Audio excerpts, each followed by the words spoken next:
আগেরকার দিনে সবে হয়তো শুনলাম আগে বন্ধুরা, সংসার সুখী হয় রমণীর গুণে। কিন্তু আমার তো সংসার সুখী হইল না, আর গুণ কইতে কি পাইতাম।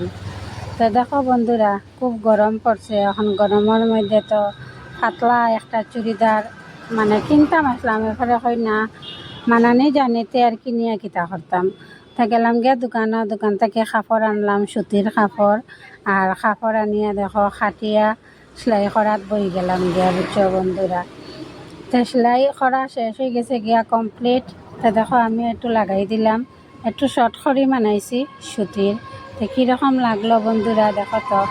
তো লাগাই দিয়ে কইলাম না একটা ভিডিও করিলাই আমার বন্ধুরারে একটু দেখাই। তো দেখো আমার এটা কমপ্লিট হয়ে গেছে গিয়া, আর আমি ফরিয়া বাড়াই গেলাম গিয়া ডিউটিত। তো দেখো রাস্তাত আই গেছে গিয়া, টুকটুকর অপেক্ষা করিয়া। টাটা বাই বাই বন্ধুরা, ভালো থাকো।